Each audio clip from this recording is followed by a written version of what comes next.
Oh my God, what a day. So many topics have come up in teaching, but there's one that I really want to talk to you about, which is eating disorders and body image. Now, this is something that guys don't often talk about a lot because it tends to be associated with the feminine struggle against beauty standards, which feel oppressive for well-being and for health. But I want to go into this a little bit because it's something that I've experienced as well. Maybe not in the classical eating disorder sense, but I think disordered eating and body image stuff definitely, it's like they're so tied in. For me, I experienced it as the need to build a body which was like very strong and very muscular and very masculine when I was a teenager. And in pursuing that kind of body, I looked at all of the ways that I could make that happen. And that was like protein powders, it was eating a lot of Wheat Bix or whatever. It was like, you know, there's a lot more to it. All of the supplements and all of the, what supplements do you take? How many eggs do you eat? Da, da, da, all that stuff. But the point is, I wanted to become this kind of person who represented strength and stability because I didn't have that internally. But because I didn't have an internal feeling of what strength and stability was, or what masculinity was, I hadn't yet embodied that enough to understand the substance of it. I had to look at the cultural figures that seemed to represent that, or the portrayal of masculinity and the portrayal of strength and safety. And what I saw was jacked dudes, big fucking dudes, like Max Muscle Magazine, Arnold, all that stuff. And so I went for that, but I went for that without having felt the love and the safety and the strength internally. So my pursuing of that was to get away from a feeling of weakness and to feel like I wasn't pathetic, and like women or girls, because it was still young, would be interested in me and not leave me to go get with that like 4 year older dude who was fucking yoked. Like I remember being at like a social event once, and this chick that I had a massive crush on, who I was like close with at the time, ended up getting with some absolutely massive dude who was like, we were like 16. This dude looked like he was like 19 or 20 at that party. Anyway, so that left a scar in me. I was like, Dad, why do these girls want to go for older dudes? Like, they look like arrogant dickheads anyway. Like, why don't they want to connect? And he's like, it's, he tried to explain it to me, but I was still hurt. So anyway, you become the thing that you're afraid of. Whoa, I just dropped it on you. Whoops, heavy. You become the thing that you're afraid of so that you don't have to fear it anymore. Now, in the case of a woman, maybe this is like, I'm threatened by women who seem to attract men or attract attention from other women, positive attention, more readily than I do. So I'm going to look like that. And the women that people seem to like tend to be really skinny. They tend to have particular proportions. Maybe they look like this, they look like that. They've got XYZ qualities. So I'm going to recreate those qualities in myself. The bit that we don't dig into enough is the so that. So that what? So I can access more connection, more love, so I can be admired, so I can feel that people want my attention, so I can feel that other beautiful people want to give themselves to me, so that I can be worthy. And all of these things we're hoping to get through other people so that we can learn how to internalize it ourselves, because we need at the most fundamental level as a blank slate consciousness to have models and examples to teach us how to love. And ideally that's our parents when we're young, or it's our early childhood relationships, but often that isn't the case. They do their best, parents do their best with what they know, but often we end up missing out on that and we don't internalize it. And so later on in life, we're desperately trying to internalize that which we've missed. And so we go through this whole process of disordered eating to try to create the body that looks the way that will hopefully bring the feeling, the experience, and the way of relating that we're all craving internally. So a lot of people then worry, right? Okay, so I've built this beautiful body according to whatever standards culture has set for me. And I'm worried because I actually kind of do like the body. I like being strong. I like being beautiful. I like being shapely, whatever it is, man or woman that you want to be. I kind of don't want to lose that, but I do kind of want to lose the self-hatred, which might have kicked off the process of getting that, but which I no longer need and want to maintain. It's the idea of, to keep something, you often have to stay in the energy that you use to create it. So there's this predicament, you see, there's this challenge where on one level you have the outcome, but on another level, the outcome reminds you of something deeply painful. So for me, in trying to navigate this process, I had to kind of let go of a lot of the physical attributes that I'd built from a place of self-loathing or self-hatred, because I couldn't transform my relationship with myself while also being entrenched in the practices which had such a deep association from the past. And I don't think you have to let your body go. You don't have to stop looking after yourself. You don't have to stop being healthy by any means, or stop being sexy. But you have to understand the difference between ticking the box of what seems healthy, strong, muscular, whatever, from a place of abuse, aka a lack of love, versus feeling the love and then naturally being drawn into practices that happen to make you stronger, happen to make you fitter, happen to make you more desirable. So what we're looking at is a movement from I am not, therefore I need, and in needing and getting, I abandon myself, towards a dynamic of, when I feel the most honest, simple expression of love within myself, I want to take care of myself. This is where people fall and trip up over themselves and trip over this inverted, backwards, societal, delusional belief system in the realm of health. I'll eat the kale because if I don't eat the kale, I'm going to get fucking cancer. I'm going to get whatever. I'm going to exercise because if I don't, I'll fucking hate myself because I'll be a fat shit, right?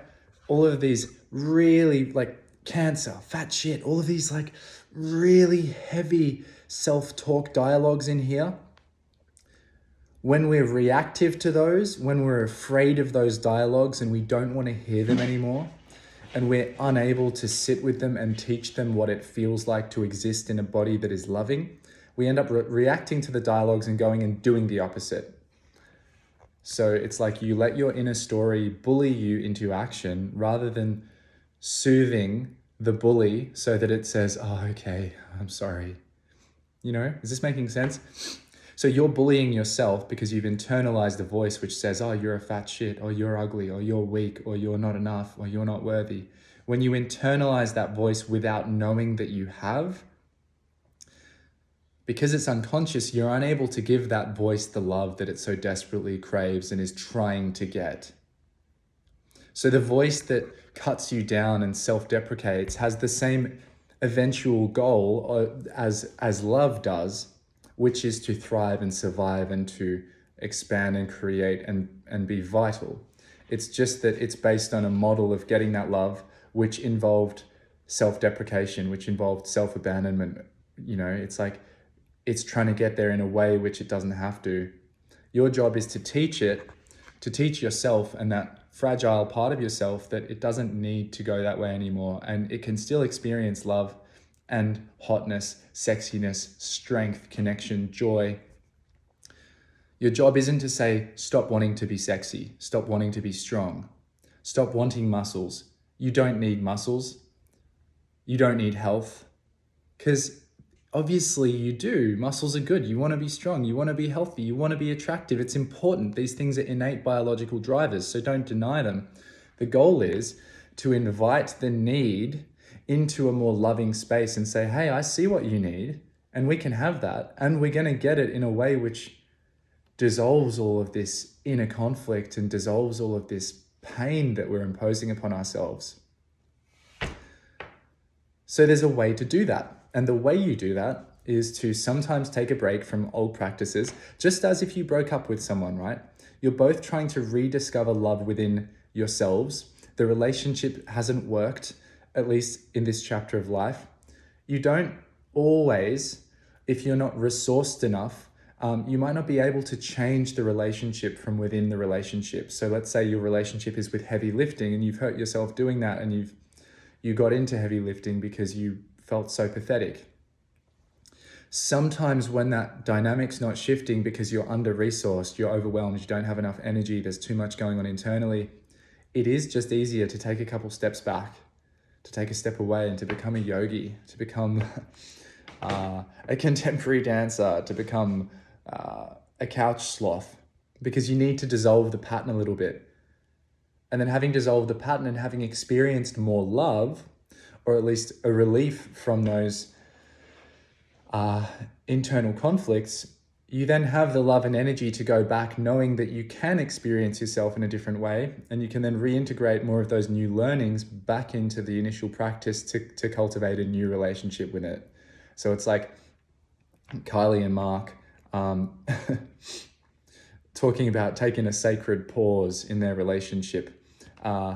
We took a sacred pause, we did the work, whatever it was, we returned to ourselves, and then we revisited the relationship. This, for you, is a relationship with eating healthily, with training in a particular way. So what I want you to be able to do is return to the things which on paper are good for you through an energy and within a dynamic which is also good for you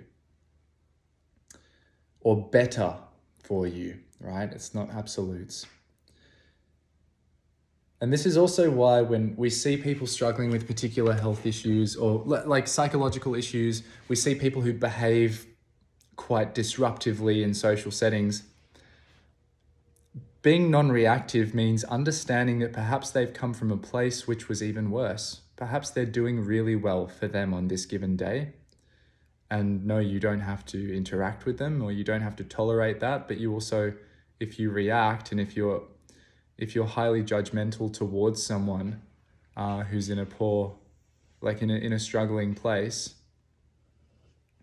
it might be because you don't understand. It might be because you're judgmental of yourself and you're really afraid of being that, because you're afraid that you couldn't extend love to yourself if you were acting that way. And so respect your trajectory, respect other people's trajectory, know that people have come from different states and stages in life. Someone who's not living up to what you consider to be healthy standards may be in the process of liberating themselves from something which on the surface looked healthy, but which was very unhealthy, right? So like an example of this is I train less than I used to. And for a few years, I've trained a lot less than I used to. And I've been kind of shaking off these patterns and identities and reintegrating them because I needed to for my health and for my well-being. And I've had a lot of things go down in my life which have been deeply emotionally and spiritually testing. So for me, letting go of those old associations and training less has been necessary for a period of time, not so much now. But other people would look at that and say, oh, dude, you used to be stronger, or like, you don't even train anymore, or like, you're so inconsistent. And it's like, yeah, you're right. You're exactly right. I am not going to be consistent anymore with who I was, because who I was consistently unconsciously abusive to my own body and my own mind. I'm not going to be consistent with that. No. I'm, yes, weaker in this particular measure of strength, but internally, my strength comes from my ability to support myself. And if I'm not able to support myself, then I will not be strong for long. So all these muscles won't mean much. So you can take some steps away to come back and rebuild. And what helps you to do that more quickly is to embrace the fact that it may be necessary. Once you embrace the fact it's necessary to step away, you can look at what you really were looking for in that practice and how to fulfill yourself in other ways. So maybe it's a community of people who are allowing themselves to change, allowing themselves to admit what they've been afraid of, admit where their shortcomings are, and share that with one another, to release all of the shame and to release the judgment, and to model to one another that it's okay to think differently about ourselves. And then maybe from that place, once you kind of take the big exhale, the big sigh of all of the self-limiting shit that you've been holding on to and all of the self-judgment, I guess it is okay to do exactly what the fuck I want to do. Once you rest into that for long enough and you reclaim this sense of like, I am here. I am my body at the moment. I am feeling myself as my body. I'm feeling myself as my breath. I'm referring to myself from the feeling of me without the dialogue. Not in reference to you, not in reference to you. You can all do what you want. I'm feeling me. What is this? What is the silent beingness and aliveness in here? When you can rest into that enough, you will naturally, eventually, if you're ready, come out into a new phase of creation and regrowth. It is the way things work. It's the wave pattern. It's the inhale, exhale. It's the night and day. It's the diastolic, systolic. It's the finding and losing yourself. If you rest into what you need and stop fighting this deep inner voice, which has been asking you for so long to see yourself, then eventually your body will reform in the image of that self-love. And whatever you're meant to be, whatever you're meant to look like, however you're meant to move based on the image of your self-love and the image of your self-acceptance of all of the parts of yourself and all of the experiences you've had and all of the desires you've had, the culmination and the synergy of all of those things will happen in that restful space. And you will come back and rebuild yourself in a form which is perfect for what you're here to do, to model, to demonstrate, to teach, to embody in the world. If you're meant to have the muscles, you'll have the muscles. If you're not meant to have the muscles, you won't have the muscles. If you're meant to be skinny sexy, you will be. If you're meant to be fucking curvy sexy, you will be. Whatever self-love and honesty, self-love isn't a delusion of, oh, I'm allowed to stop taking care of myself. That's not it. You take care of yourself more honestly with what you really, really deeply need. That's when you'll come back and reform in the right way. And what accelerates that is being around love. Just being around love, right? Love is the highly ordered, efficient, life-giving, creative energy which enables you to make something more of what you already are. Abuse says you can't be what you are. There isn't space for it. You must be this instead. That's the difference. That's the fundamental difference.